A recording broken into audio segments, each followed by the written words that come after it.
अयोध्या, जहां पर सीएम योगी आदित्यनाथ एक सभा को संबोधित कर रहे हैं।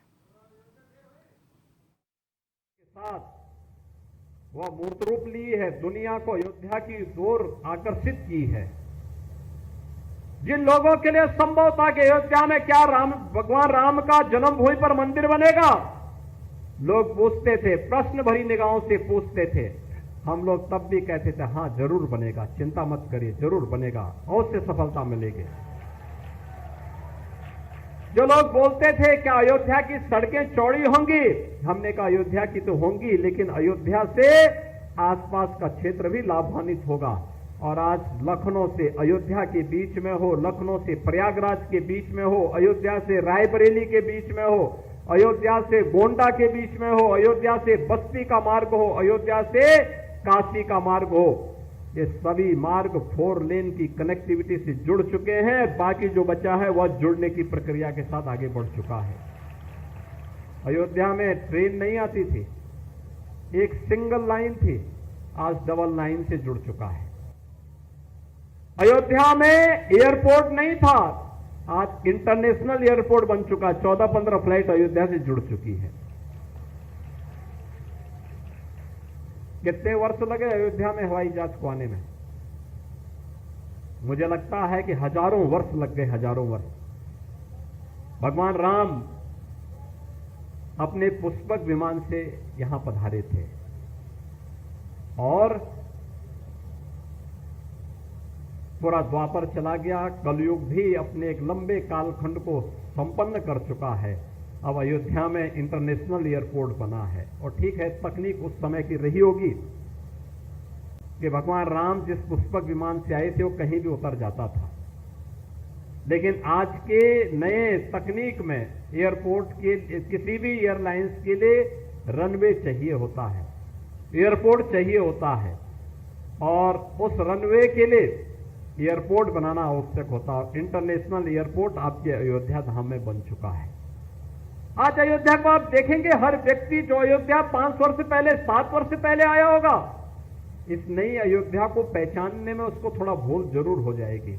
लेकिन मैं आपसे एक बात जरूर कहूंगा, ये जो नई पहचान मिली है, ये जो नया सम्मान मिला है, सम्मान प्राप्त आसानी से नहीं होता है, सम्मान आसानी से नहीं मिलता है।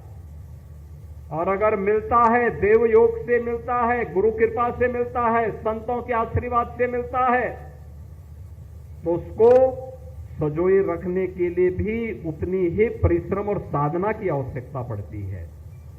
और उसको बचाए रखना यह अयोध्या वासियों का दायित्व ज्यादा है कि हम इस सम्मान को बरकरार रखते हुए अयोध्या की पहचान को देश और दुनिया के सामने इसी मजबूती के साथ स्थापित करने का कार्य करें। जो भी अयोध्या आए, अयोध्या के वैभव के साथ साथ यहां की धार्मिक परंपरा, रीति रिवाजों का विभूत होकर के जाए और उसको अंगीकार करते हुए पूरी देश और पूरी दुनिया अयोध्या की तरफ फिर आकर्षित होकर के आए। उसके लिए हमें प्रयास करना होगा। इसके लिए उस प्रकार की संस्थाएं, उस प्रकार के कार्यक्रम, उस प्रकार के अभियान लगातार हमें चलाते रहने पड़ेंगे, लगातार कार्यक्रम को आगे बढ़ाने पड़ते रहेंगे।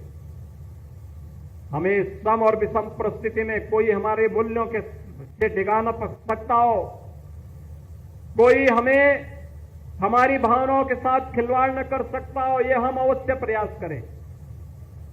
क्योंकि जो नकारात्मक ताकतें हैं, जिनके मन में आपके प्रति सद्भावना नहीं, दिखावटीपन है,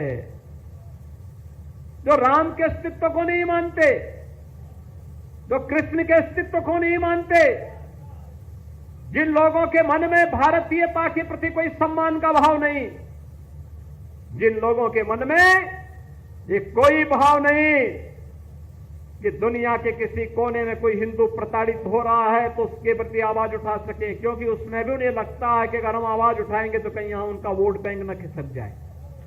वोट बैंक भी जिनको दुनिया के अंदर होने वाले किसी अत्याचार में वोट बैंक दिखाई देता हो, वो आपके हितैषी कैसे हो सकते हैं?